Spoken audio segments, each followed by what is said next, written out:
Hey, Glazies. How you doing? You the first one in the chat.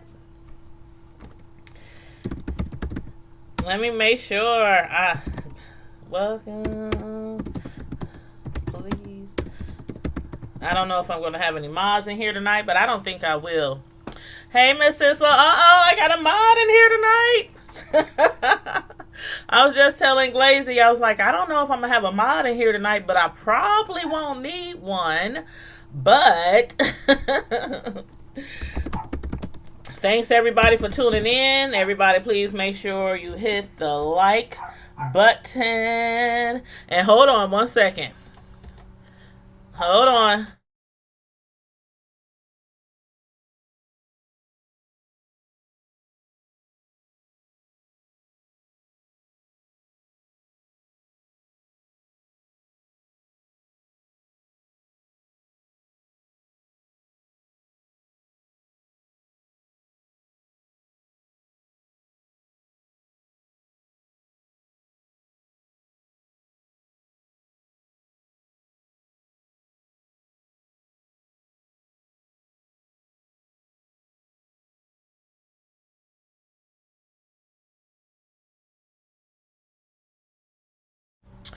Okay, I'm back. I had to tell my son something. They had just came into the house. So I had to let them know that I'm live and everything and what to take care of while I'm live. So, how's everybody doing this Sunday evening? Everybody make sure you hit the like button on your way in. I'm typing that in right now. Thank you so much. I will be taking calls tonight, you guys. So just in case you want to call in about this this trending topic that has been trending, I want to make sure that I let you guys know the phone number that's listed is the call-in number, the phone number at the bottom right of the screen. Is open right now. So if you want to call in, just holler at me in the chat and say, Tanya, I'm about to call in so I can open the phone lines. But this case that we're going to be discussing tonight caught my attention earlier today, actually. It was earlier today. I was at work at the nursing home where some of y'all know I work part-time. And I happen to be scrolling, social media and checking blogs and stuff, looking for something to discuss tonight. And I was in a Facebook group and somebody had posted this link regarding this 18-year-old child, this 18-year-old boy. Well, I don't know. Some of y'all have heard how I feel about the 18 to 21 year range, especially when it comes to boys. Like, they're grown, but you know how that goes. And that's what boys or girls, I still call them children. Like, yeah, they grown, they 18, but I'm sorry. 18 does not make you grown mentally. It might make you grown physically. You know what I mean? But this child is 18 years old. I believe when this incident happened with him, his name is Jeremiah Horton. I don't know how many of you have heard about this story, but this is a situation that happened in Ohio, in Hamilton County, Ohio. There's a boy named Jeremiah Horton. And just to give you guys a little background of what happened, he's a teenager. He was still in high school when this happened. He was eventually kicked out of high school, or expelled, I should say, from high school. But what had happened was him and some other guys, some other friends of his, all around the same age range. I think they might have been a little younger. They might have been in a 17 age range, but they were having sexual relations. Sexual activity, sexual contact, whatever you want to call it. And it was with some underage girls. This particular case that caught my attention, it was between this guy, Jeremiah, and a 14-year-old girl.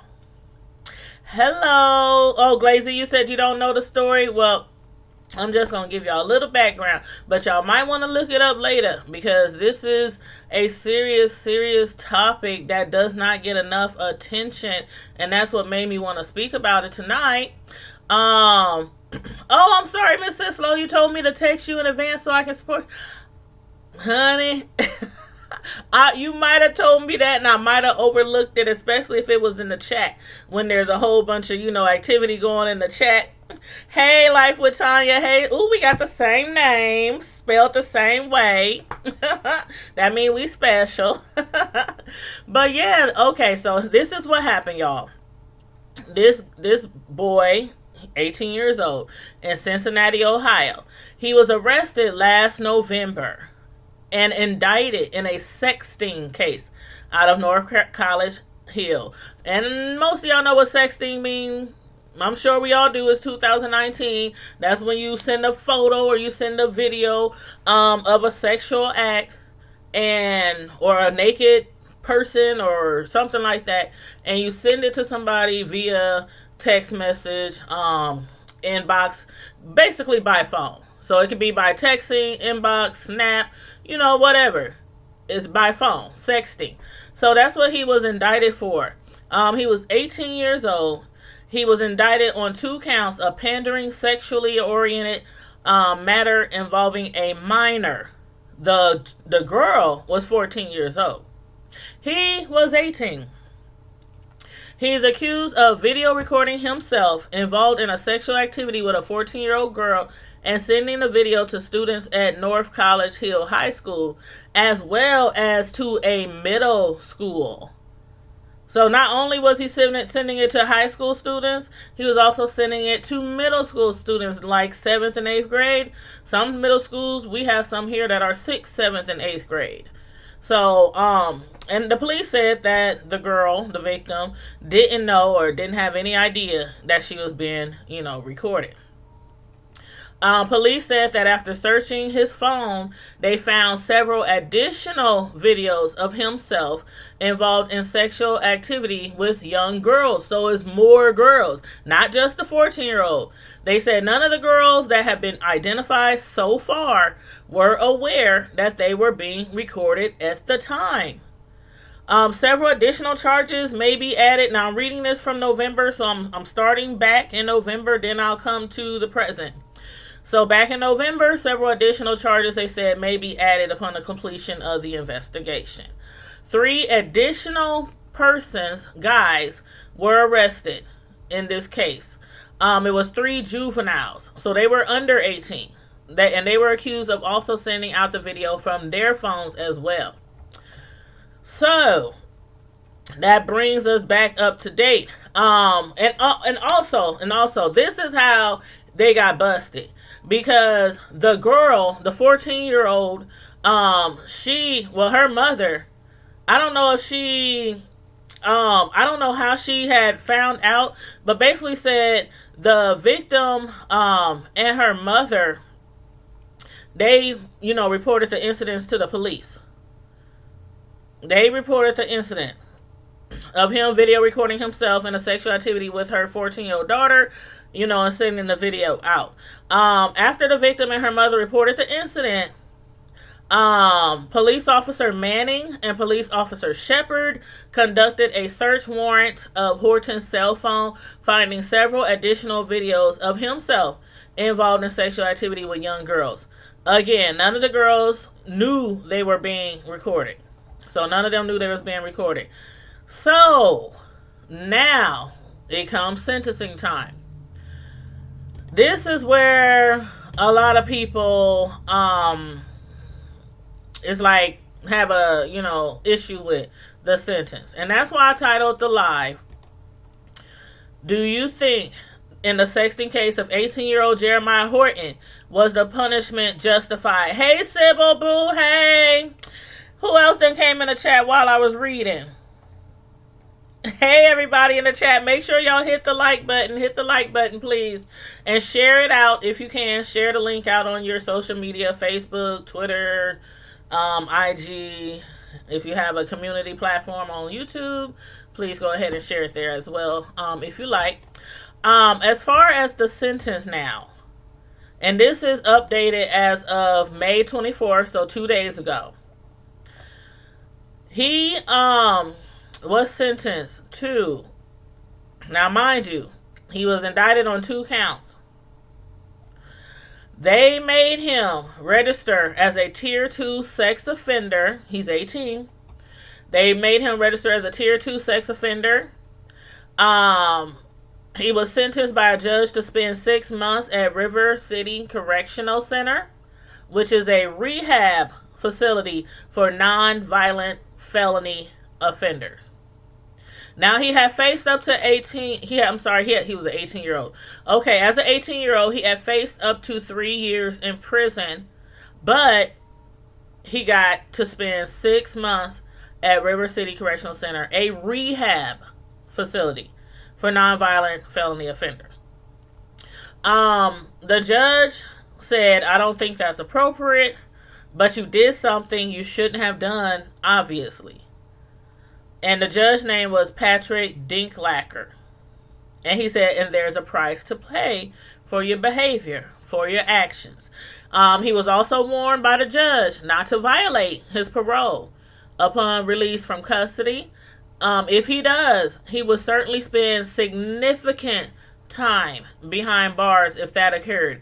Now, he was facing 3 years, so with the judge saying that, I don't know if he's saying, he'll get the 3 years or if he'll get, something more. So basically, in the meantime and in between time, he best not, violate his parole. And the judge said, and this is where I had a question. The judge said, we're not playing anymore. That's what he told Horton. And I was thinking, like, I wonder what exactly the judge meant by that. Was he referring to we're not playing anymore as far as people sexting? Or we're not playing anymore regarding, people having sex with underage children? Because he was 18. And that's what a lot of people, was questioning. Like, okay, he was 18 years old. He has sex with a 14-year-old. Some people feel like the punishment is too harsh and that the rest of his life is ruined since he has to be a registered sex offender for the next 25 years. So technically speaking, he's going to be around the age of 45 years old, almost 50, before, he can stop registering as a sex offender. And of course, when you're a sex offender, you have to register your address and everything, where you work, where you live, contact information, all that stuff, every 6 months. Every 6 months. And you got to stay in contact with the courts. If not, then you can be arrested. That's part of your, that's part of the consequences that they face. And they can be arrested and brought into jail and suffer, further punishment for not, being registered. So, again, I titled this live, in the sexting case of 18-year-old Jeremiah Horton, do you think the punishment was justified? So I would like to know from you guys, because when I was in this group that I was in earlier and listening, well, not listening, but looking at all the comments on this case, it was like, it ranged from way over here to way over here. Some people in the middle, some people, were thinking like in the place of, I'm a father, I'm a mother of a teenage daughter, and how would I feel about this sentence? If this was my daughter who had sex with somebody and the sexual act was sent through the high school, through a middle school, So I got the phone lines open. If anybody wants to call in, just hit me up in the chat and say you want to call in. I got the phone lines open. I can put you on speakerphone and we can discuss this. Or you can comment in the chat. If you're too shy to call and talk about it, you can comment in the chat. Let me read some of y'all comments. Yeah, it's classified as porn. It definitely is. It's classified as porn. Glazy said, I don't care. Underage kids can't give consent. True. Roxanne, if that was my kid being videotaped, I'd be pissed, and as you should, and I'm sure her mother was pissed too. Not only would I be pissed at her, because come on now, you was 14, but you know how these kids are out here. You can raise them on the pew at church and have them in church 5 days a week. That don't mean that they gonna wait till they married to have sex. And most of the time, it don't mean that they are going to wait till they're even 18 years old to have sex, especially when it's with a teenage boy that they might really feel adores them or loves them or really, thinking they really mean a lot to the guy. But in this case, this guy was 18 years old, and I'm kind of thinking like, why wasn't the sentence more harsher? Because not only is that, I looked up the laws in Ohio. Now, unless he was 17, and I saw nowhere where they said he was 17 at the time when he was caught, unless he was 17, then the only laws he was breaking was the sexting and the porn. But if he was 18, I don't understand why he wasn't charged with statutory rape. Because I did look up the laws in Ohio, and like most of the states, if you are 18 years old, you should not be sleeping with anybody under 17 or under 16 in most states. This child was 14 years old, so right, Roxanne, 14 going on 22. 14 going on 22.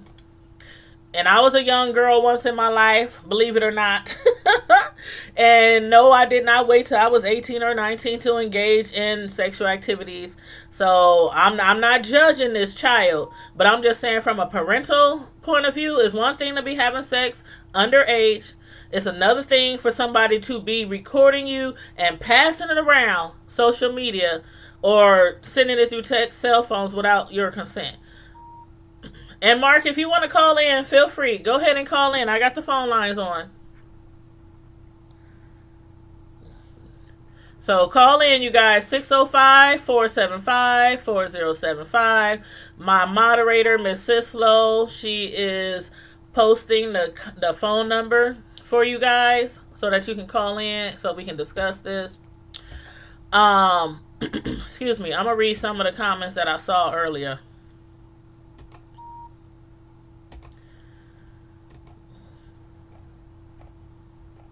While Mark is getting ready to call in, I'm going to read some of the comments.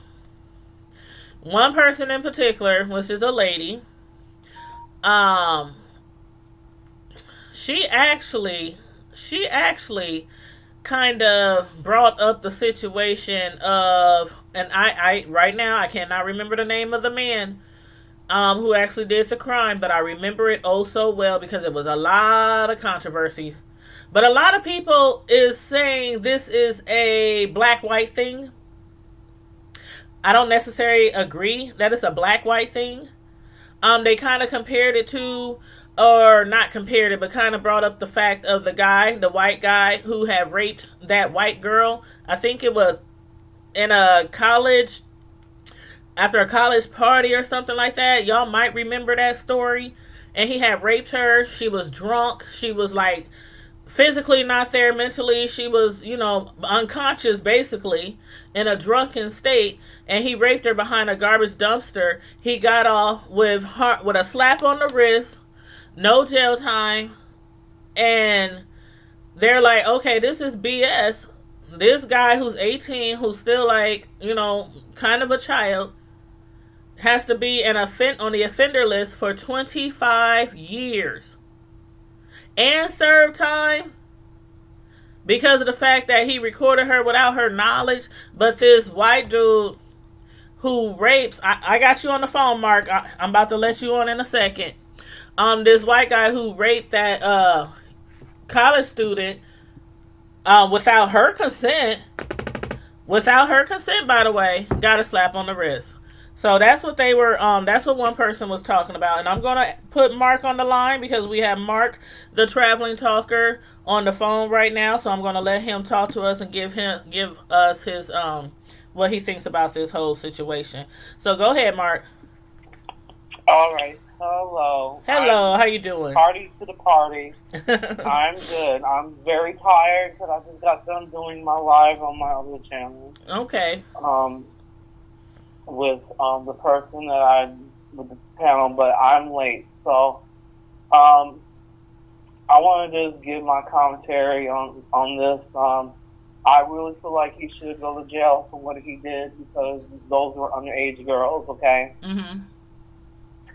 And he had no business filming them girls. Mm-hmm. Right. And anywhere in the great United States of America, it's illegal. You know, if right. you're 18 and over, if you're messing with an underage child, that's illegal in this country. Mm-hmm. Yep, true. And yes, he should go to jail. Those were underage girls. Yeah, I do agree that he should face some kind of punishment. How do you feel about the 25-year sexual offender list that he has to be registered for? Okay, so let me. Okay, so so the girls gave him consent, right? Well, the sex was consensual. Or was it not? No, the sex was consensual, so he didn't rape her. Well, per se, because with the age difference, it's still in the statutory rape. Yeah, the girls pretty much allowed it to happen. Right, right. Because of the age difference, it's considered as statutory rape. Mm-hmm. But I think they only gave him 6 months because. Okay, I thought. Well. Let me. I mean, he was okay. So I don't really know too much about the story because I was busy trying to do stuff for my other channel. But I mean, I feel that. You know, that he should go to jail for video recording the underage girls. Mm-hmm. Yeah. I mean, and, you know, but for the sexual intercourse part, if they consent to it, they did consent to it, right? Yeah, they did consent. Not legally. I mean, you know, kids have sex all the time. So, you know, I mean, with I'm people kind of on the fence with that. Like, I mean, now if this was like a 36-year-old man doing this shit, then that's one of the things. And see, that's where a lot of people are saying this is too harsh because of his age. Yeah, that's what I'm saying. Like, you know, I think that is kind of harsh just because of his age. I feel that it's you know, that, give me 1 second. Yeah, okay, there we go. Yeah, I think it is kind of harsh, you know, because the dude's only 18. How old were the girls? She was 14. And it wasn't just her. Okay, it was yeah, almost, it was like 21. It was yeah. Okay, I could see maybe she was 17, like a year, you know, but I mean,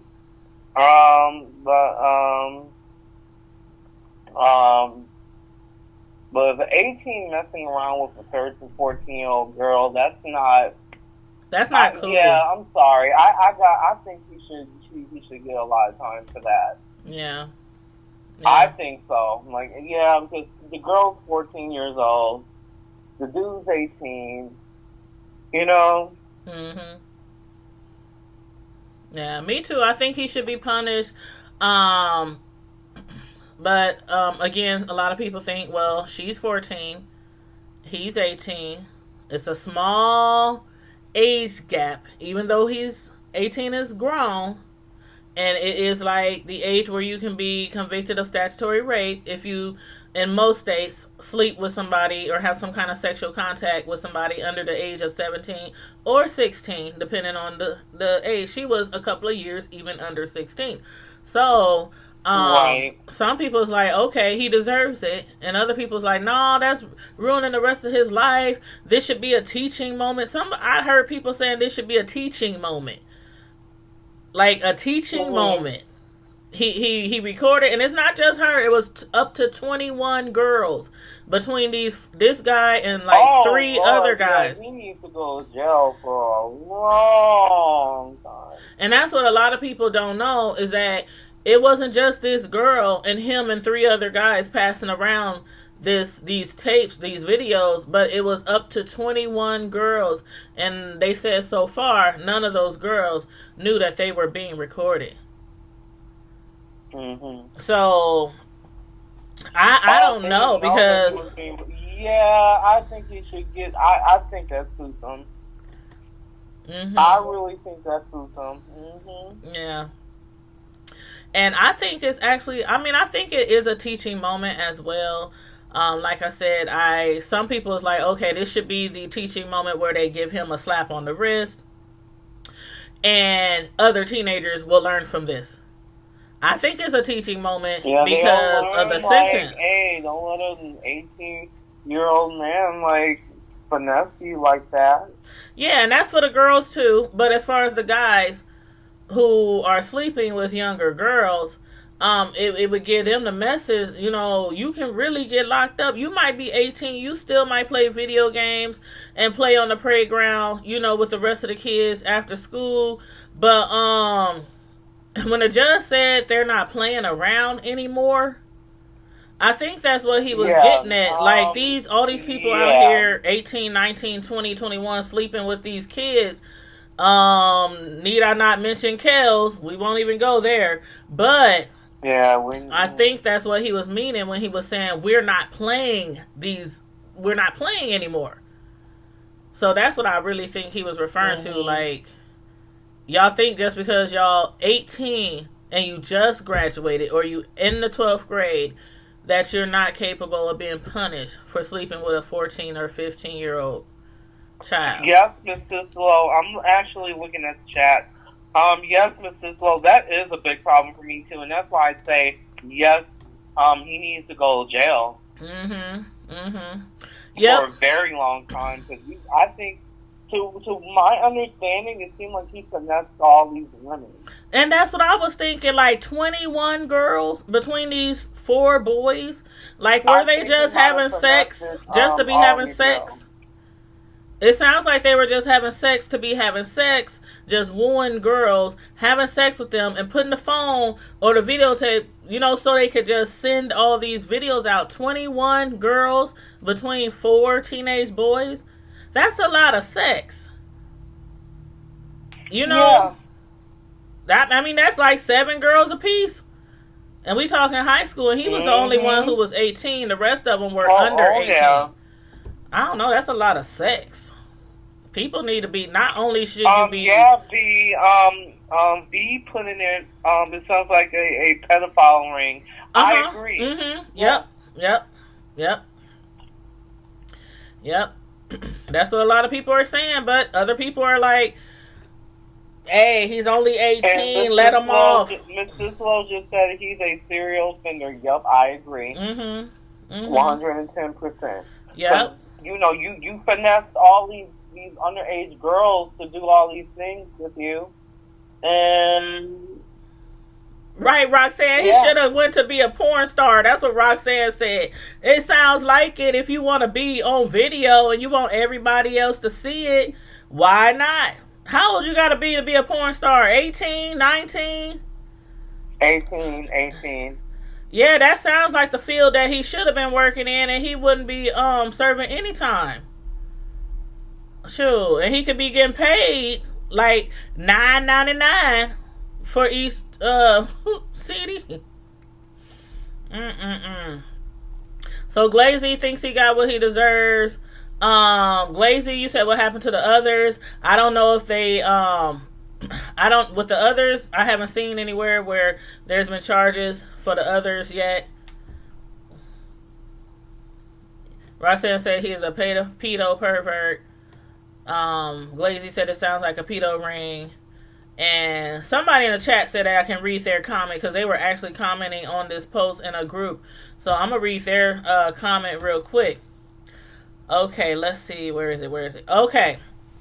Somebody said They was gonna bite their tongue and not say anything, but they can't, just not say anything. So they said, and it's a female. She said, "I work in the juvie system, the juvenile justice system, and anytime a person possesses video or nude pictures of a child on their electronic devices, whether they are an adult or a child, it is considered child pornography.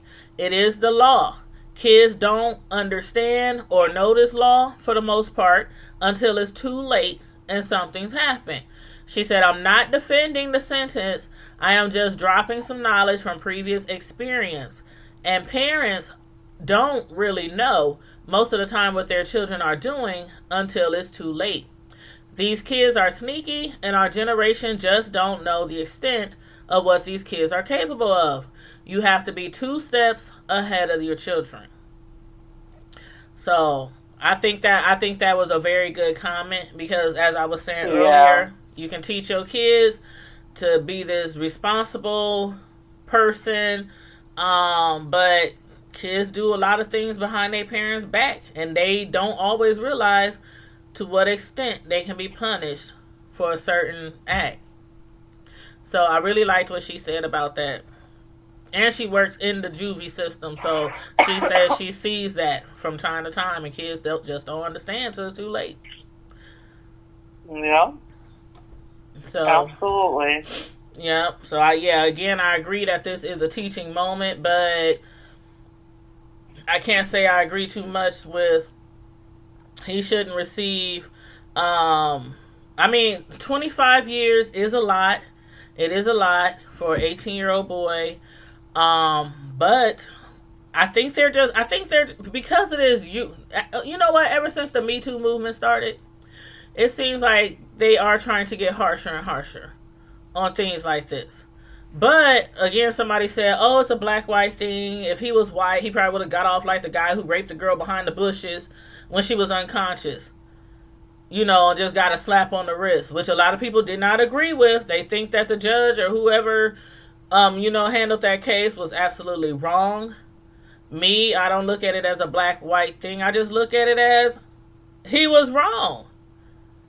And should we just always be like, okay, that person didn't do it, so every time a black person does something, they should get off every time because of this incident over here? I don't know. How do y'all feel about that? Let me know. Let me know. Yeah, so I just, again, I feel like he needs to, I think that's the correct punishment. Yeah, Glazy, and that's me. I know other people are saying it too, but I done said this before. The 18 to 21 range, I'm like, I want to acknowledge that they are men, but even my son is 18, and every time I'm like, boy, you better clean your room, boy. You better take out that trash, boy. Don't you wreck my car, boy. Because mentally, children at the age of 18, they might be grown on paper, on birth certificate, but up here doesn't always. Brainly, they're not mentally.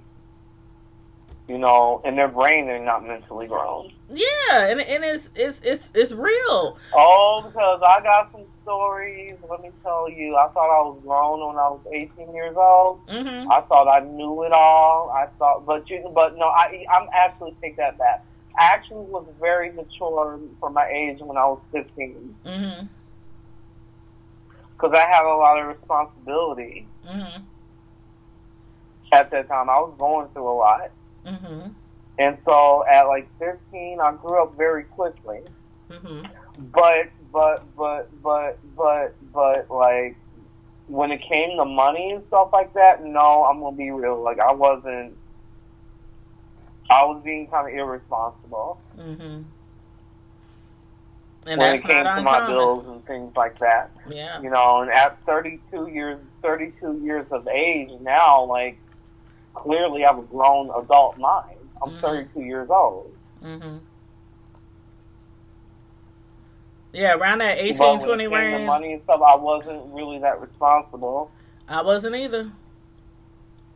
And especially when I started college, Oh my God. Every credit card that came my way, I was accepting credit cards. I was just doing things that a fully grown person who done lived a little life would have probably not done. But some people aren't like when I was growing up, there was some things that I was taught, but there were some things that I wasn't really taught. And one thing was finances. That's one thing I wasn't taught. So I was very immature with that. I was very immature with spending money, saving money, things like that. And I got in a heap of trouble and got bad credit and blah, blah, blah, blah. A lot of kids are not taught. I was telling somebody earlier today, I was talking to about this sexting thing. And a lot of kids are not taught by their parents that you cannot send a picture of your sexual body parts. You cannot accept pictures from a girl. You cannot videotape. I mean, they're just not told that. And when my sons got hit their cell phones at like 12, no, like 13, yeah, I think around 13. Yeah, that was the age because I told them they couldn't get a phone till they turned a teenager. So the oldest one got his at 13. The youngest one got his at 13. And I would tell them all the time. And from time to time, I would check their phones. I would check their pictures. I would check their text messages. They Snapchats, they Snapchats, IGs, all that stuff. And they wouldn't even know I'm about to do it. I would just walk in their room, grab their phone. Here, let me see that. And they be looking like, Mom, dang, what you looking for? I ain't doing nothing, Mom, dang. And I would go through their phone, and every single time, I mean, my youngest just turned 18 in February, and I checked his phone like in March. Okay? And the reason why I checked it was because his dad told me to check it because his dad pays that phone bill and buys him them $1,000 phones every few years. So he had me check his phone because he said he's getting a lot of messages at nighttime or, through the night. And I was like, I don't think he's doing anything or like sexting or anything like that. But even at that age, at 18, he was looking at me like cross-eyed, like, Mom, why is you still checking my phone? I'm not doing nothing. And I checked his phone, checked every piece of that phone because we actually got the same phone, what do you call it? A Galaxy 9. So we got the same phone, so I know how to maneuver around the phone. And nothing there. I told his dad nothing there. And he was like, Mom, I'm going to get me a job and I'm going to get my own phone and pay my own phone bill. He like, y'all been doing this since I was 13. But I mean, some parents do not do that at all. And some of them are like, that's my child's privacy. And they don't check their bedroom. No, they don't check their... No, as a parent, you should, be checking on your kids, like, regardless, okay? Yep. I don't give a damn, like, making sure that your child isn't talking to, like, a serial rapist or anything like that. Yep. I like what Glazy said in the chat. She said, moral of the story, teach your children or your police department will. And that's true. Like they say, get your kids, punish your kids before they get punished by the law. That is true. And you have to police your kids. A lot of people don't like to police their kids because some of these kids, I don't know who raised them, but they them kids that you better not touch my stuff. You better not come in my room. I wish a kid would. Sybil, you show right. She said there is no privacy until you are paying for your own shit. And you are show right. You are show right.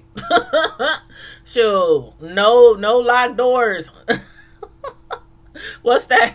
And Friday, that Mexican dude, no more locked doors. No more locked doors. No. Nuh-uh. Unless you changing your clothes, just got out the shower, about to get in the shower, about to change, undress and stuff like that. Should no teenage kids or no little kids be having their doors locked all the time? Like they done paid for that square part of the house? No. Nope, but some people just, I don't know. Some people let their kids get away with everything. And I'm going to sip on that.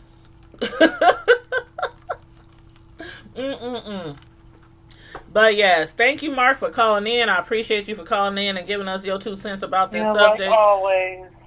No problem at all. If anybody else want to call in, let me see if anybody else is on the line. I don't show anybody else on the line, but if anybody wants to call in and give us their point of view or how they feel about this issue, whether you feel it was too much punishment or if you feel if it was justified punishment, if you had a situation happen, or you know of somebody who was in a situation like this, feel free to call in. Miss Sislow has been posting the phone number. The phone number is also on the corner of the video. 605-475-4075. Access code 753359. And again, Mark, thank you for calling in. No problem. All right, talk to you later. All right. All right, hon. Bye-bye.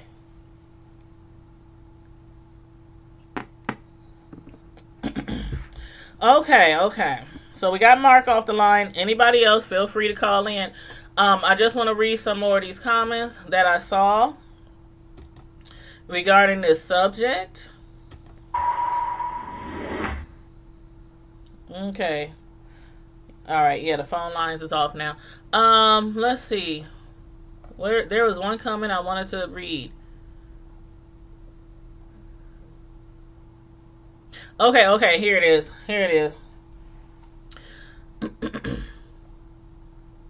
Somebody said, hold on, I want to make sure I start from the beginning. Okay, somebody said, we have to teach our kids the laws, which is what I was just saying. You got to teach your kids the laws, especially if they have cell phones or access to the internet. So we have to teach our kids the laws and be lawyered up. So sad they're made as bad examples and just being teenagers making stupid decisions. Social media can be the devil for this generation. Now that's what somebody said. Somebody else said, was he wrong? He absolutely was and should be punished. But to ruin his life before it even started, I call BS. This was a teachable moment for everyone involved. And then somebody responded to that. And they said he wasn't sent to prison, and we all know that could have taken place. Could his family use this as a teaching moment to his classmates and friends? Yes, they can. And hopefully he will learn from this and stay out of trouble. Somewhere along the way, he was failed in the teaching of respect for others as well as himself. I like that comment because not only were they talking about the law and how the man, 18 years old, some might say boy, some might say man, 18 years old, how he should have known right from wrong. But then some people forget about the respect side. The respect side. Like, did your mother teach you how to respect yourself and women? Were you taught that lesson in your upbringing? Did you think about how this young girl might feel to know her sexual body and her naked body, her sexual activities would be seen by her peers at school? The shame, the disgrace, the embarrassment. I probably would want to go to another school in a totally different school district if that happened to me as a young girl. Because these kids out here can be mean. What he did was mean and was wrong, and showing it to others. And you know, once you send it to somebody else, it's going to get sent to somebody else. Then it's going to get sent to somebody else. She could end up on a pornography video somewhere being sold underground. With child porn. You know, people who watch that stuff. She could end up in a video that people are selling without her knowledge. Then 20, 30, 40 years later, she has a job and she has a family and she has children, and this videotape could come out, and what are her kids going to drink? What is her community going to think? Her employers? You know what I mean? Kids don't think that far out when they make some of these decisions. Oh, Sybil, you're calling in? Okay, let me plug up the speaker. Hello?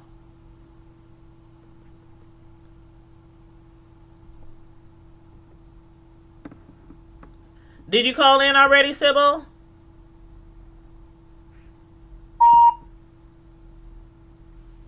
Go ahead and call in. I got the phone lines back on. 605-475-4075. Access code 753359. Right, Lazy. He lucky none of the girls did something wrong. Something stupid, because we all know what could have happened. Hey, this Sybil? Yes. Hey, okay, I'm gonna have you do me a favor. Whatever you're listening to me on, whether it's the cell phone or computer, you have to turn it all the way down. I'm like big screen TV. Hold on. And then make sure you're not talking on speakerphone, because it gets kind of distorted. So you have to turn your speakerphone off, and you have to turn the volume down in the background. Okay. All right, thank you, hon. Okay, we got Sybil on the phone, y'all, and Sybil, she works in the juvenile justice department, so I'm gonna let her speak and tell us what she thinks about this situation. Go ahead, Sybil.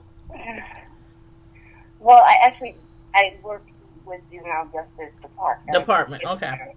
For them, so. Okay. I'm actually a mental health therapist. Okay. And so, a lot of my clients are kids that are on probation. So I deal with a lot of this every day anyway. Okay.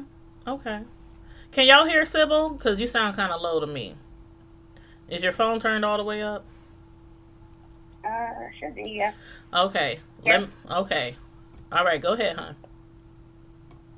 So, it's kind of like I was telling you earlier when we talked, Mm-hmm. I normally don't jump in on things like this, but when I seen that post, it just infuriated me, just because of the fact that, like you said, the comments that people were saying, was like, I've worked with kids that have been in similar situations like this, and I've also worked with girls that have been in the same situation as this on the other side, and it's one of those situations where I feel like the victims now, are the ones that are not being, nobody's taking their feelings and thoughts into consideration here. Right. Just because of the fact that, like you said just a few minutes ago, this is something that's going to scar them for the rest of their lives. And this guy, even though he was only 18, technically, he knew what he was doing. Right. He knew exactly what he was doing when he did it. And he had no regard for how this was going to affect her or how it was going to even affect him. And that's the problem with a lot of these kids in this day and age, is they are so impulsive thinkers that they do not stop to recognize, like, what the consequences are to their actions. And a lot of the times, like when I'm doing therapy, I am telling these kids, what this decision that you're going to make at this moment is how is it going to affect you 5 minutes from now, 5 days from now, 5 months from now, and 5 years from now. I tell my kids this all the time, because they don't, even though they're 18 and they look grown, they don't think grown. Right. And so it's one of those situations where, like, this young man, now this is going to affect him for 25 years because of a stupid decision he made, even though it was 21 times. Right. Let's not forget that. But, yeah, 21 times. The decision he made is going to cost him for the rest of his life, pretty much. And I can't believe it was 21 times. I'm still tripping over that. 21, it wasn't 21 times, it was 21 different girls. Right. All under the age of, age of consent. That's crazy. Right. It's crazy. It is crazy. And,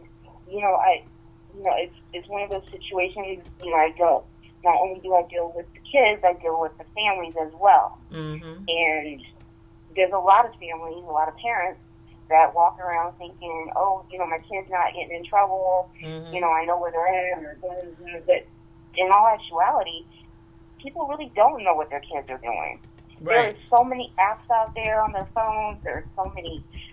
There's ways that they can get around things when they want to. Kids have more of a criminalistic thinking mentality Mm-hmm. than I ever experienced my whole life. Right. Or even when we were kids. Mm-hmm. You know, we just had to, figure out, okay, how can I sneak out the house? These kids, they have ways around things that you would not believe. And it's just crazy how, like I said, this is something that's going to affect all these people, Mm-hmm. for the rest of their lives. Yeah. And it's You are sad. absolutely right. You are absolutely right. And when I was talking to you earlier today, I was like, how a lot of people feel, oh, my kid wouldn't do this, my kid wouldn't do that. They got better sense. I raised them this way or that way.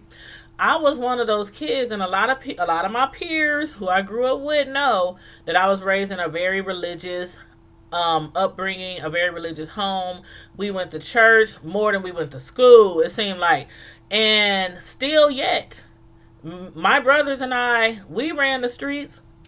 We did all kind of stuff behind our mother's back. I remember once my dad was trying to tell my mom that he think I was doing something, up to something. And she was like, not my daughter, not my daughter. My daughter is da da da da da da. And my dad was like, okay.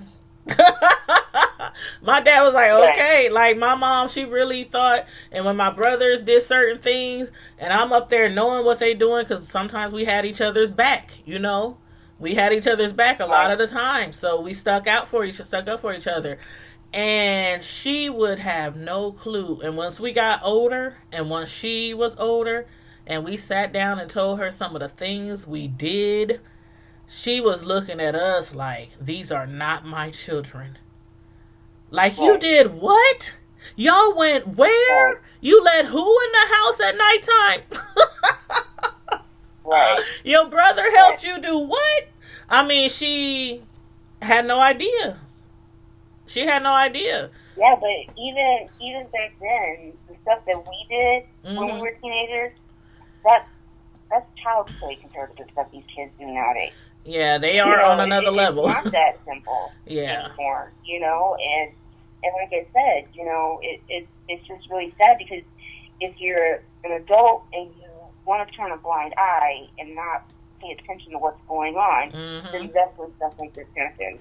And That's I'm not when it saying happens, all parents do that, but the thing is that when you don't really know what's going on with your kid, that's when you get blindsided like this. Right. And then they're like, oh my gosh, I never had a clue, blah, blah, blah. And it's like, yeah, your kid's been doing some stuff. Yeah. I've had plenty of family therapy sessions like that where stuff comes out and they're just like, oh my gosh, I had no clue. Right. They're like, not my child. But that literally taught me how we got away with murder a lot of the times growing up. That taught me, I'm telling you, my sons, when they would think they being slick, like they would think they being nickel slick, as my granny used to say. And I would see right through the BS. I would see right through it. And I was never wrong. Every situation that ever came up with my sons, whether the teacher said they did something, or I think they did something with their friends or around the house or whatnot, I will always see through the BS. And I'm like, y'all don't understand. I done been there, done that. Right. You can wear the t-shirt. Y'all don't understand. Right. So, yeah, they would say all the time, Mom, I think parents do really have eyes in the back of their head. Right. But, yeah, that taught me, my parents, getting away with a lot of stuff around my parents and being that sweet little girl around my mom. And, and then behind her back, I'm like totally somebody else. And running the streets with my friends and brothers and cousins. And she never knew. So it taught me to be more, to keep my eyes on my children more, and to always check behind them, check their phones, check their social media. It taught me to do that. So I learned something growing up. But yeah. Right, but there's a lot of parents that aren't like you either. And so because that is reality. Yeah. It's one of those things they do get over on a line of the strip that that parents don't catch because of the fact that they don't know. Yeah. You know, I mean, it's just crazy. It's crazy how, and like I said, I tell my kids all the time, I'm like, I couldn't be a teenager in this day and age. There's no way. Yeah, I don't think I could. There's no way, because it's just the stuff that they have to deal with, you know. Mm-hmm. You know, just like you said, the video going around. You know, I remember when we were teenagers, if you got in a fight, only the school knew, right. Only the block knew, or whatever. Right. It wasn't all over World Star Hip Hop thing. Right. And you ain't going to jail for it. We would fight and make up or not make up, and then we would carry on like nothing happened. No punishment, no jail time, no charges, you know? Right. You can't do that anymore. You can't just fight and walk away. Like, no. Mm-mm. It's not like that at all. And it's, like I said, it's really sad because a lot of these kids are not grown at all. They think they are, but they're not, you know, and that's what gets them in trouble, is because they think they're grown and they know it all, and they don't. And something happens, and then they get in situations like this. Yeah. And you're right when you said that. I have a 22-year-old and an 18-year-old son. And the 18-year-old just graduated. He'll be going to college in the fall. The other one, 22, he's still in college. But they both stay at home. And a lot of times it's a teaching moment for my sons. I tell them all the time, I'm teaching you this and I'm letting you know this. When it comes down to bills, paying your credit cards on time, paying your car insurance on time, you know, I'm every day, and I fully believe this. I heard somebody say this on a talk show. Every day you should be teaching your child something. Every day. Every day, it should be a teaching moment for you and your children. And sometimes it's when you're driving around and you're just in a car, you about to drop them off, you're on your way to church. And sometimes I would just tell them, you know, if this was to happen, such and such, what would you do? You know, and they be looking like, huh? I always try to use a teaching moment because one day we're not going to be here. And I tell my sons that all the time. One day, I don't know when God gonna call me home to glory. Hopefully it'll be years down the road. But one day I'm not gonna be here, and I'm preparing y'all for the real world. I'm preparing you for that girlfriend, for that wife, for that child that's gonna call you father. I'm preparing you for that job, you know, for that first apartment, for that first house. You know, you gotta pay this on time. You gotta pay that on time. I'm like, I used to be with my son. If you don't pay your bills on time, you're gonna be in the dark. You know, simple things like that. Like when I grew up, I was not taught certain things like that. Mom took care of everything, and when I left, I left. I'm like, who do I call for lights? Who do I call for cable? Where should I go to cash my check? I mean, my mother didn't teach me that. She taught me a lot of things, but some of these things that we think are so simple, like credit and bills, finances, stuff like that, we don't teach our kids. And then we grow up having horrible credit for 20 years, trying to get from underwater, not being able to buy the simplest thing like a brand new outfit when we need one, or a car when we need one. I went through that. And so as I got older, I started teaching my kids. You know, I always try to use a teachable moment. And this was a teachable moment. This story right here, I brought that to my children when I got home today. I was like, everything I tell y'all about sexting and sending pictures and accepting pictures from girls, I don't care how fine she is, this is what can happen to you. So every day should be a teaching moment with our kids. I totally agree. And if a lot of parents did that and had those teachable moments with their kids more often, then maybe a lot of kids wouldn't be in the positions they are.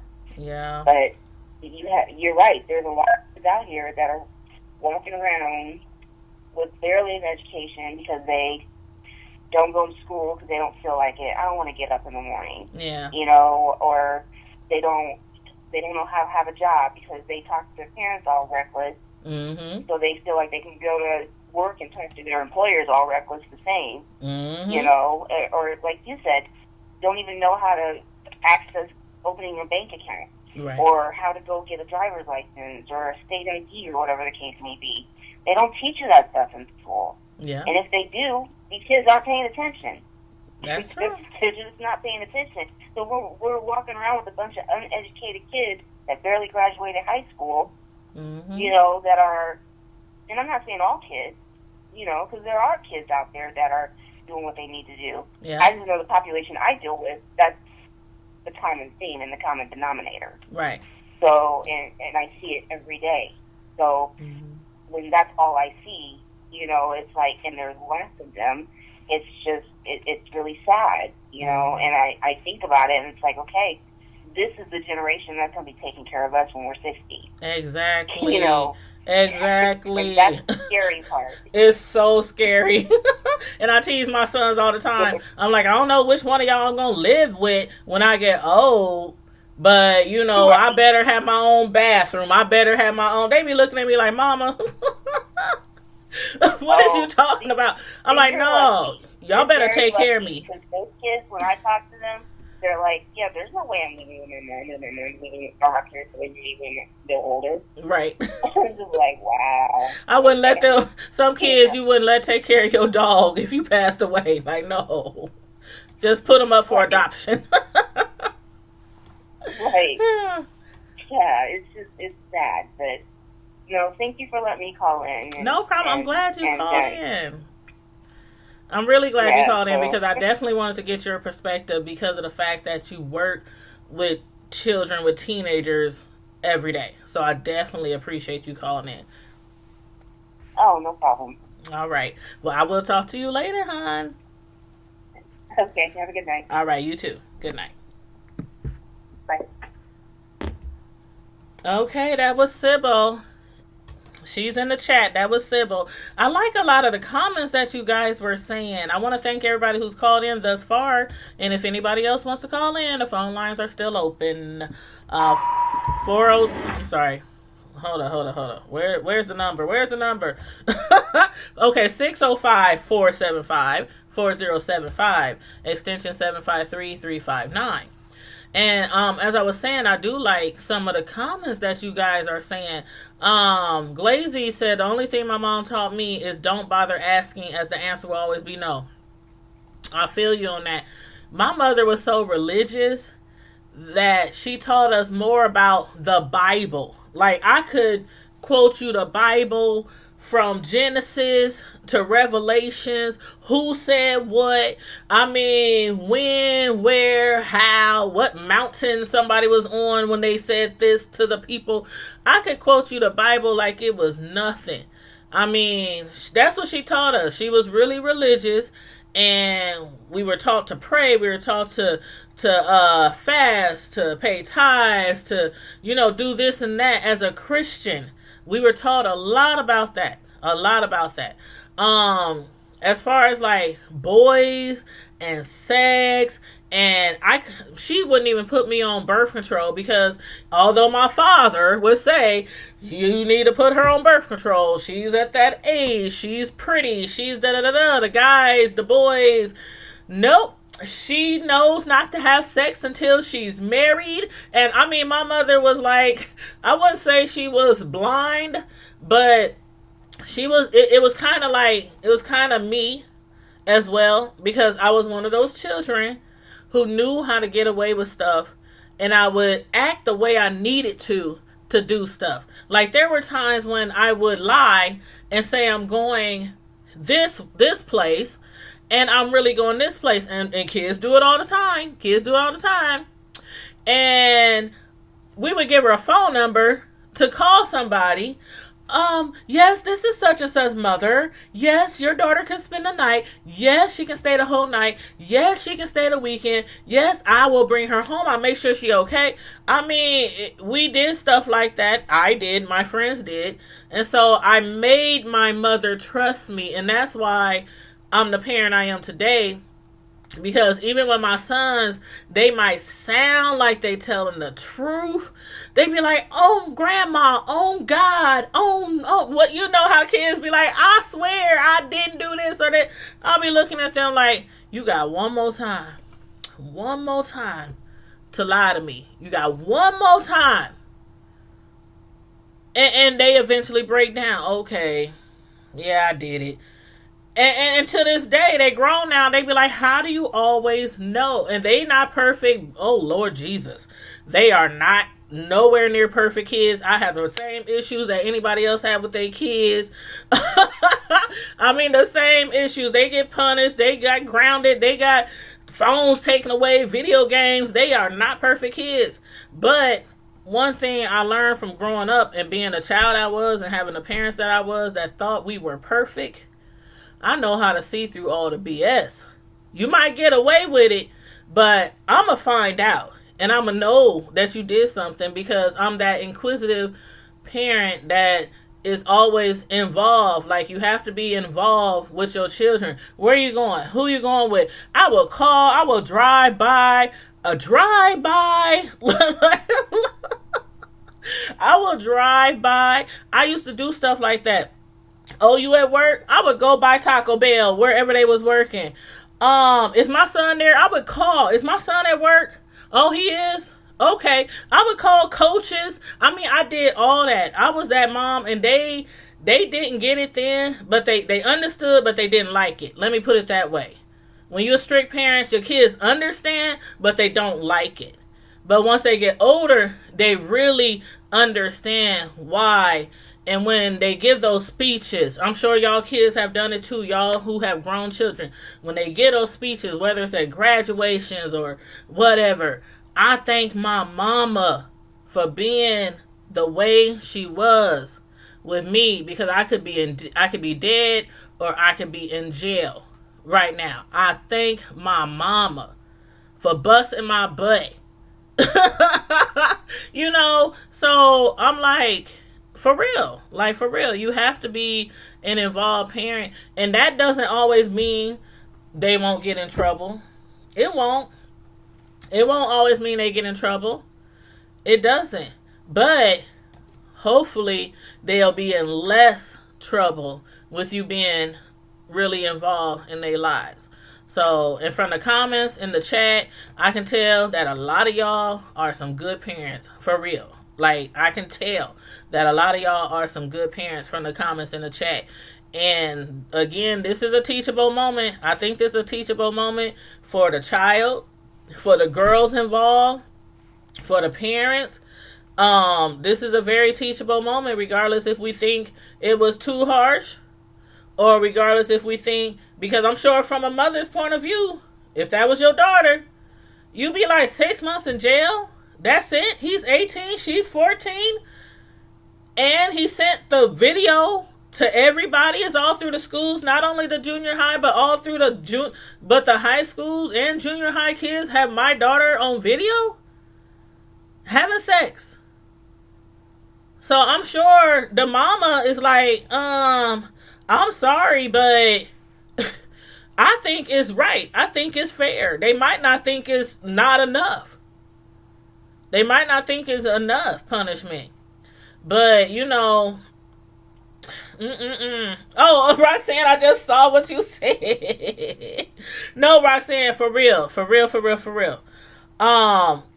I grew up, like, I started going to church at 5. That's because my mom, we didn't used to go to church. When I was like a toddler and, infant, toddler, preschool, I didn't start going to church till I was about 5. And from 5 on, I went to church. And when I say we went to church, it was like Monday, Tuesday, Wednesday, Friday, Saturday, choir rehearsal, Sunday, twice on Sundays, 10 o'clock service, back for 7 o'clock service for years. Let's not mention the revivals that we had all the time. Revivals were 7 days a week. Sometimes they were 1 week. One time we had a revival for 6 weeks.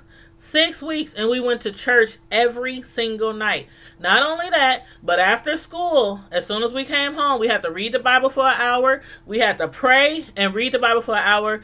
And not just read the Bible, but my mother would quiz us on what we read to make sure we just didn't pretend like we read the Bible. So when I say I was raised in a very religious background, which probably was the whole reason that made me kind of like stray, because once I got a teenager, I was like, bump this, everybody out in the streets, everybody having parties, going skating parties and house parties, basement parties, and this, that, and the third. I try my best to be away from the house as much as possible. So yeah, and then on top of that, I went to Christian school for junior high. And every time we got in trouble in junior high at this Christian school, back then, certain schools, certain places, they could paddle a child. We had this paddle, our principal, I should say, had this paddle. And there's certain people who subscribe to my channel that went to that school with me. They can testify. They had this paddle, and it was a white paddle. And on both sides, it says stop in big red letters on this paddle. So when you got in trouble in school, you had a choice. You can either get the paddle, or you could be in a week of in-house suspension. And when you were in in-house suspension, you did no schoolwork. All you did was write word from Genesis chapter 1, verse 1, all day. So when I say I knew the Bible very well growing up, I'm serious. I'm so serious. And I used to get in trouble a lot. And I didn't want the paddle. Some people would get the paddle. They'd be like, oh, spank me. It don't hurt. You know? I'm like, ain't nobody whooping me but my mama. So I would be in-house suspension for a week and be writing. And that's all you did. You got your breaks, your restroom breaks, lunch, and that's it. So when I say when I knew the Bible and I knew the word really well growing up. But yeah, I mean, and although I didn't like it, like I said before, a lot of children understand, but they don't like it. I was that way. I understood why she was doing what she was doing, but I didn't like it. So, but yeah, you know. Then we grow up and we try to figure out how to be a parent that is always better. Like, no matter how good your parent was, our goal as parents should always be to be a better parent. Like, some people be like, oh, my mom was the best. My mom was the greatest. Every generation should be better than the last generation. Every generation should have more knowledge, more wealth than the last generation. That's what it's supposed to be like. Your kids shouldn't be doing worse off than you was. Their kids shouldn't be doing worse off than them. It's like every generation we supposed to be better and better and better and better. But Roxanne, you said you was smoking cigarettes upstairs in the church. No, let me tell y'all a story.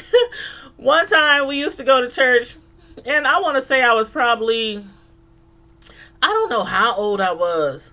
I know I was grown because I didn't start drinking liquor until I was grown. I know some kids, you know, they had a beer, they had, you know, smoked or whatever when they were, you know, underage. But I remember specifically the first time I had my first drink. I'll never forget it. It was horrible. So I know I was grown because when I was raised in church, for a while, once I got grown, I left the church and I was just doing whatever I wanted to do. And then, you know, my mom would always ask me, Tanya, could you please come to church with me? Could you please come to church with me? The pastor misses you. The pastor want to see you. The pastor. So I kind of felt like condemned, like a backslider, like, oh my God, my mom really thinks I need to go to church. So I would come to church. But sometimes I would get so bored, and mind you, I'm grown. And I would get so bored, and I'd be looking at the clock like, dang, I want to get out of here, you know. And sometimes we had somebody who lived close by the church, and they were also grown. So they would be like, hey, let's sneak out the church, and let's go to the store down the street. Let's get something to drink and go to my house. When I tell you, my mom would be looking around the church like, where'd she go? We would go to the store because there was a store right down the street, and we would go and get what we wanted, snacks and everything. Then we would walk a couple of blocks down, go to this person's house. We would kick it in their house. I mean, we would be getting lit. And then after we was all done, because normally when we have church, we had one of those churches that was really, really packed. So, and sometimes your kids didn't necessarily sit by you. And if you weren't really paying attention to your kids, you wouldn't know if they left the church or not. We would always get back to the church before church service ended. And then be like, oh, we just went outside, or oh, we just, walked to the store to get some chips, something like that. And she'd be like, So, yeah, I did a lot of things when I was growing up. So, I ain't going to tell everything that I did, because some things is just for you to know and others to to try to guess. But, yeah, I wasn't no perfect child growing up at all. And that's another thing why I say, right, Sybil, supposed to be progression, not regression. And that's some of the things that taught me to be so, I guess I can say, nosy and so involved with my children, because I did a lot of things that I probably shouldn't have done growing up. So, but again, you could be on your kids like white on rice, and sometimes they'll still grow up and they'll do this and act like they didn't have any home training. So, I'm a firm believer of prayer too. From being raised in the church and going to Christian school, I'm a firm believer of prayer, and that prayer works. So with, discipline, prayer, talks with your children. One thing I like to do is always remember I was a child. Like, a lot of us parents forget that we were a child. So sometimes when my sons would get in trouble, before I punished them, whether it was grounding, take the phone, take the cell phone, I would try to think, like, what would my mom have done? What would my punishment have done? What would have happened if I did that as a child?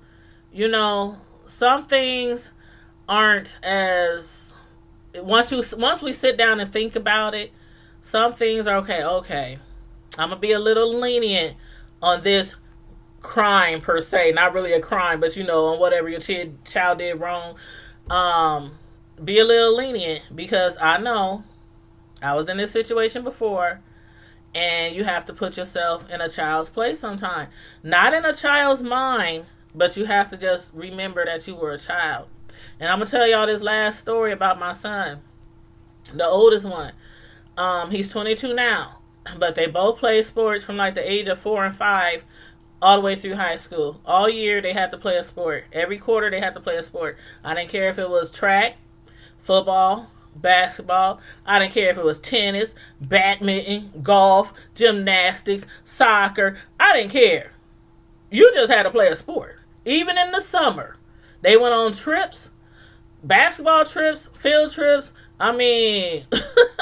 All through the year. They had to play sports. Not because I just wanted them to be involved in some kind of extracurricular activity, but also for their health. I wanted them to be physically involved all through school. So it kind of helps them when they get older to try to remain physical. And there was one incident where my son had got upset during a basketball game, and he was, I want to say, maybe in the 10th, maybe the 11th grade, maybe. And I'm watching the game from the bleachers, and he's out there. The coach told him something, and he got mad because he got fouled. And he thought it was a bad call or something like that. So he's mad, he's upset, and he's angry. And I'm watching him, and I'm like, dang. I'm thinking in my head, calm down, it'll be okay. But he sits down, and the coach tries to say something to him. He throws his hands up, and he walks away, and he's mumbling something under his breath. Next thing I know, the coach is yelling at him because I guess from what I'm witnessing, it looked like he cussed the coach out. That's what it looked like. I must have got up from my bleachers, stomped down on bleachers, and snatched his butt up, and I said, you are benched for the rest of the game. And the coach was like, oh, hold on, no, it's okay. No, it's not okay. I sat here and watched him be disrespectful. Just because you're angry at the referees and you can't go off on the refs because they might put you out the game, you took it out on your coach. He was benched for the rest of the game and had to sit there and watch his team play. Some people might have agreed that that was not cool, mom. That was not cool, mom. But one thing I don't play with and have never played with, and that's children being disrespectful to an adult, to any authority figure. Not just me, not your grandparents, not your aunts and uncles, but any authoritative figure. That never happened again. Never. That never happened again. And one thing about it is his friends, he grew up with the same friends. Both my sons, they grew up with the same friends from like 3rd, 4th grade. So they friends know me very well. I might be that strict parent who don't play, who don't allow no BS, but I'm also that real cool, down to earth, laid back, playful parent. Because you gotta be, you can't just be one way with the kids. You can't just be one way with the kids, because if you always strict and always rah, rah, rah, rah, rah, rah, rah, kids usually grow up, and a lot of times they don't want to deal with you when they grow up, because all they remember is rah, rah, rah, rah, rah, rah, rah. They don't remember mom being fun, or doing this with them, or doing that with them, or playing games with them, or joking around, kikiing with them. They don't remember all that. They just remember this strict, mean parent. You know what I mean? And so the friends would always, it didn't matter. Hey, they would call me mom. Mom, can we come over? Can we spend the night? They would always want to be over our house all the time. But they knew once they stepped through my door, ain't no BS. Ain't no BS. You gonna respect me. You might not respect your mom. Y'all can have fun. Y'all can do this. Y'all can do that. Y'all can have a glorious time over here, as long as you be respectful. As long as you be respectful, that's it. So, a lot of stuff I really took from being raised in church, and a lot of stuff I really try with my children. I try certain things to see if they work as they were growing up. A lot of things worked, a lot of things didn't work.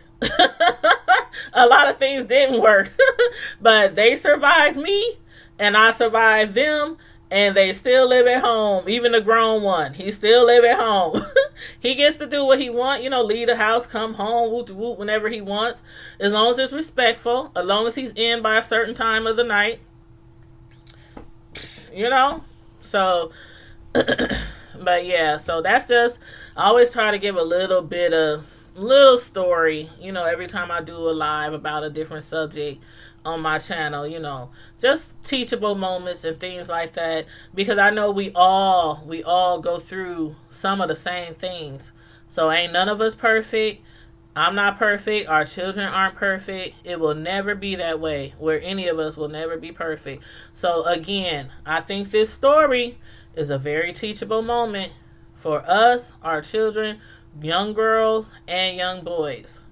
So I hope everybody takes that away from this. But Sybil said, I feel sorry for this younger generation. I do too sometimes, Sybil. I do too, because I don't know, some of these kids out here, I just be looking at them like, oh my God. I know they drive their mother crazy. I'll be like, And Glazy, yeah, you're right. That scares me too. I can't imagine, having sex at any age, 14, 15, 16, 20, 30, 40. I can't imagine having sex at any age and then finding out that somebody filmed me without my consent, and then everybody is watching it. I'm telling you, I probably want to crawl under a rock. I'm telling you. And the thing about it is, I'm in my 40s, and I've never done anything on tape. Never. And why? No matter if it was my son's father or a serious relationship, no matter how many years we were together, I was always like, nope. Why? Because a lot of relationships don't last. It's sad to say it. Some people, they have long-lasting relationships like the old folks back in the days, and they trusting, they respectful. They would never do things like that. But these days, people been broke up with you and will hold that little tape, that little CD, that little disc drive, that phone. They will hold that over your head, and don't let them have a bad breakup and they want to get revenge. Revenge porn is real. Shoot, revenge porn is real. and they will try to get revenge on you and distribute your or post it online or something like. It happens every day. It happens every day. So nope. You better get it and get it over with and just remember it. Keep it in the back of your head. Keep it in your mental database because you won't be having it on tape. Sorry, not sorry. But yeah, so that's all I have to say on this subject tonight. I do thank everybody who tuned in, everybody who stopped through, everybody who commented, everybody who called the phone lines to discuss this topic. Y'all who still have kids under age 18, keep doing what you're doing, because I know some of y'all is some great parents, some really great parents. I know I say some of y'all because I don't know if all of y'all have children. So I want to believe that everybody on my chat, people who follow me, are great parents. So that's why I said some of y'all, because I know some of y'all don't have kids. But yeah, I want y'all to just, take away from this that we just gotta, keep training our kids, keep teaching our kids. Use every day to be a teachable moment for our kids. There's so much knowledge that we have once we get in our 30s, 40s, 50s. We have more knowledge than we know. And so that's why I say there's always a minute of the day to have a teachable moment with your kids. Even if it's something you don't know how to discuss, start discussing it and see what they say. Even if it's about sex, drugs, alcohol, sexting, it's a lot of stuff you can discuss with your children. A lot of stuff. Even if it's, about their job, about their credit, about their bills, about their girlfriend, their boyfriend. It's a lot of stuff that we can talk about with our children. And you welcome, Glacy. You welcome. And thank you for tuning in. I know you was the first one in the chat. You was early. I was supposed to start at 8 o'clock. And I had worked all day. And I had set up the live when I was at work. And I realized at the last minute, I didn't post it on IG, Twitter, Facebook. I didn't post it on my groups. I didn't post it anywhere. So I'm like, oh my God, I have to send these links out so that people, know that I'm going live. Because even once you set your live up, everybody don't always get the live. And because some people might not even be subscribed to your channel. But if they see the link on your social media, your IG, and they be like, this is an interesting topic, let me click that link. That's how you network. That's how I get a lot of my subscribers, because I constantly share on my social media instead of just putting the live notification on YouTube. So anyway, thanks you guys for tuning in. I hope you guys I don't know what y'all got planned for tomorrow. For the holiday. I'm not cooking. I worked every day for the last 2 weeks. I worked every day for the last 2 weeks. Not Monday through Friday, but weekend. This weekend I worked 7:30 to 4. Yesterday I worked 7:30 to 4. Today I've been doing videos back to back to back, knocking out videos. So tomorrow I'm just going to be like, okay, where the party at? I'll bring some meat. I'll bring some pop, some whatever you need. But I'm not cooking tomorrow. But whatever y'all got planned tomorrow, I hope it's safe. I hope it's fun. Make memories with your family, with your friends, and have a great time. And you guys, I probably won't go live tomorrow. I probably won't go live. If I do, it might be just to check in from wherever I'm at, just to, wish you guys a happy Memorial Day. But the next time I go live, it'll probably be Monday.